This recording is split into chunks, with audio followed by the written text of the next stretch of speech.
Welcome to Kenton's videos. Enjoy the video. In this video, I will explain how to get time control in Xenoverse 2. This powerful ability lets you briefly alter the flow of time during battles, offering a significant tactical edge.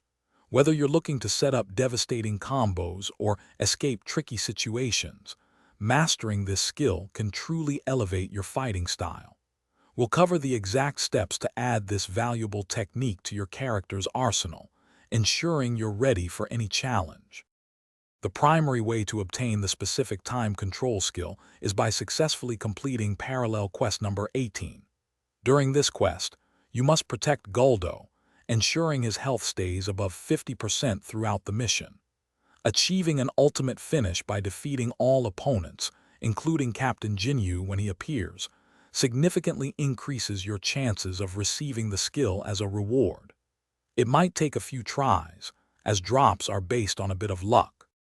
Once you have the time control skill, using it effectively is crucial.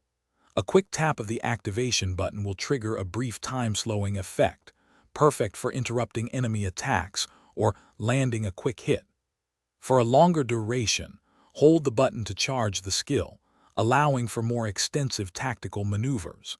This can be incredibly useful for setting up ultimate attacks or repositioning yourself when surrounded by multiple foes. While the time control skill from Parallel Quest 18 is distinct, other time-manipulating abilities exist. Hit, as a mentor, can teach you several time skip skills like time skip jump spike and time skip back breaker.